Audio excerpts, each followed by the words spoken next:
Kobe, Japan's 6th largest city and one of its most important commercial centers. Then, one quiet winter's morning, just before dawn, disaster strikes. Suddenly, without warning, a colossal earthquake rips through the city. It topples roadways and knocks over tower blocks. In 20 seconds, Kobe is left in ruins. Over 5,500 people die. Now, using advanced computer simulations, we reveal exactly why so many died in what was meant to be the most earthquake-proof country on Earth. Behind every disaster lies a chain of critical events that decide who lives and who dies. Unravel the clues and count down those final seconds from disaster.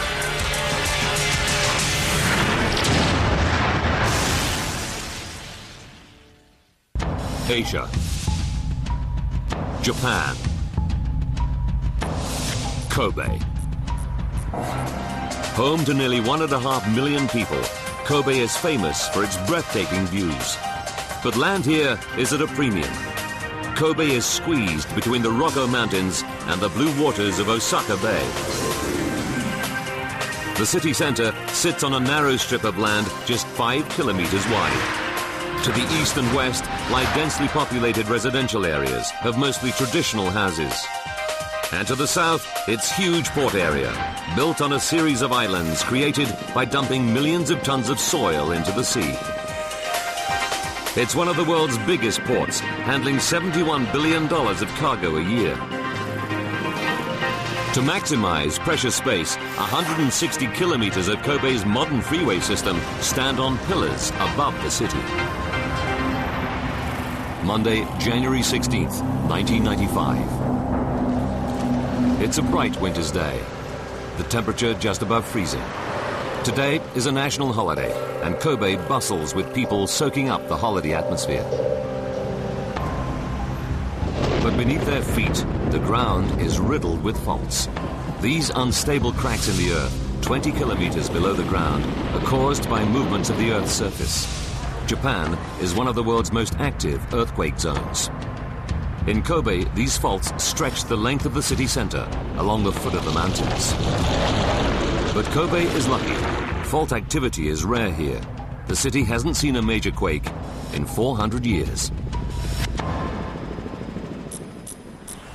10 kilometers east of the center is the residential area of Higashinada. Most of the houses here are of traditional Japanese design with a wooden frame and ornate roof tiles. In one of them, built 50 years ago, lives 59-year-old Yukiko Shona. She shares her home with her son Satoshi and her dog. Her 5-year-old granddaughter is staying with them for the holiday. Yukiko has lived in Kobe all her life. Her sole experience of earthquakes is just a couple of minor tremors. Earthquakes were something tiny. I can't even recall anything falling from the shelves, so I didn't think earthquakes were anything to be scared of.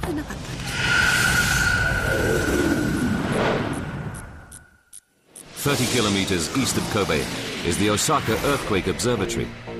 Here, scientists monitor part of a network of thousands of seismic sensors spread all over Japan. Tonight, Toshio Arimoto is on duty with a colleague. In 21 years, he's monitored several major earthquakes across the country. But today doesn't feel like a proper workday. Because it was a public holiday, I really felt like it was a day off. And I wasn't expecting anything unusual at all. 6:26 p.m. Their quiet shift is suddenly interrupted. An earth tremor measuring 3.6 on the Richter scale triggers the sensor network. Arimoto isn't fazed. Japan clocks up 1,000 earthquakes a year. And this one's tiny. Too small even to rattle the windows. 23 minutes later, ground shaking triggers the sensor network again. But this tremor is smaller still, measuring just 2.5. The sensors reveal that the tremors originate beneath the Akashi Channel, which separates Awaji Island from the mainland. It's 15 kilometers southwest of Kobe. In Kobe City, people are oblivious to the tremors.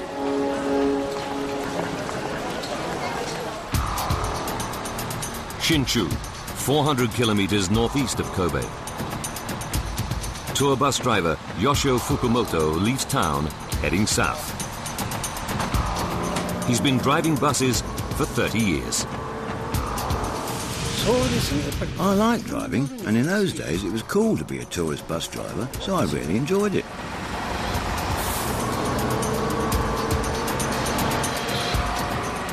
Fukumoto's destination is Kobe. It's an overnight trip scheduled to take 12 hours.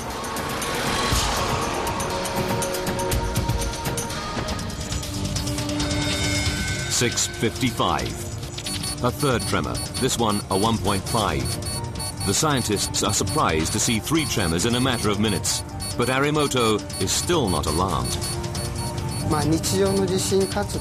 From the local seismic activity at the time, it really was unimaginable that a huge earthquake could occur in Kobe. In Yukiko Shono's home in Kobe, her granddaughter develops a fever. Yukiko rings her daughter, who agrees that the little girl should go home. Yukiko will not have her granddaughter staying with her tonight. 11:49 p.m. After nearly 5 hours of silence, a 4th tremor shakes the Akashi Channel. On average, there are 5 tremors exceeding magnitude 1.5 in a year. There have now been 4 in just under 5.5 hours. 29-year-old Satoshi Shono keeps his mother Yukiko up past her bedtime. He's keen to show her his latest gadget, a laptop computer. We stayed up chatting for quite a while that evening. Then it turned midnight and he said, "You should go to bed, Mum. I'll have to stay up until about 2. Good night." Tuesday, January 17th, 5:45 a.m. Tour bus driver Yoshio Fukumoto is just 15 kilometers from the center of Kobe. Just 3 passengers remain on board. He's on the Hanshin Expressway, a 40-kilometer-long 4-lane elevated freeway that runs right through Kobe. It's designed to be earthquake-proof, but like the rest of the city, it's never been put to the test. Fukumoto soon expects to be heading back to his family in nearby Kyoto.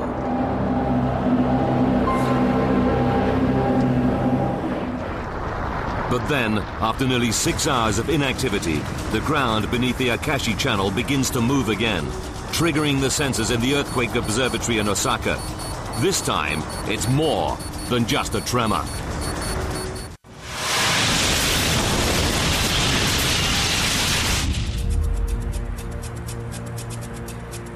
January 17th, 1995. 5:46 a.m.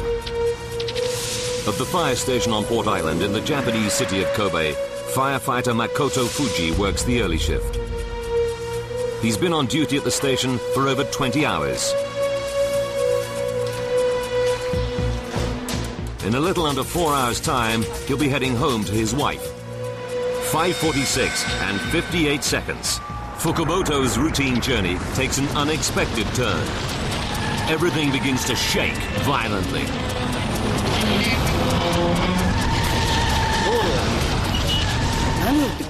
The freeway started to weave. I'd seen something like this in the movies, but I never thought I'd see the real thing. It's like driving on waves. I couldn't see properly, couldn't focus because of the bouncing. 4.5 kilometers west of Fukumoto's bus, 59-year-old grandmother Yukiko Shono wakes suddenly as the ground trembles beneath her house. At first it shook like this.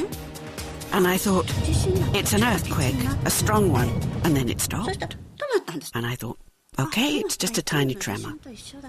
For a second, everything seems fine. It seems really weird, but there wasn't any sound. Then Yukiko Shono's world turns upside down.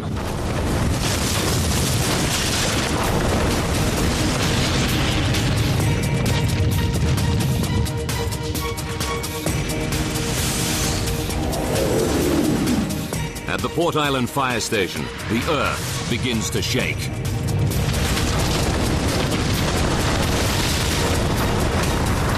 It went right through my body. It felt as though the building would tear itself apart.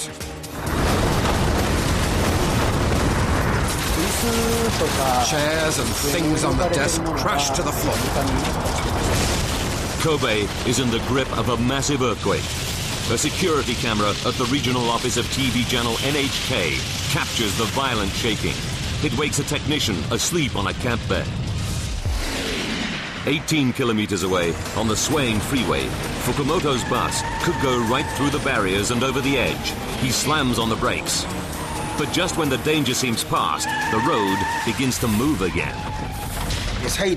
I pulled on the handbrake, and at that moment, the road in front of me just fell away.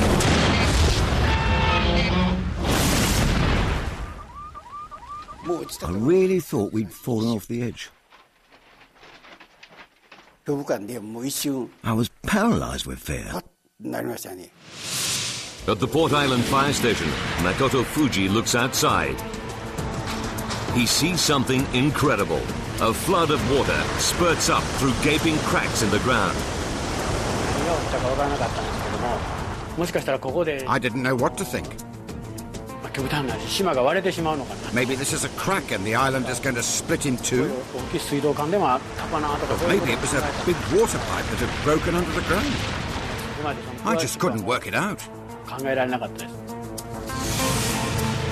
30 kilometers away.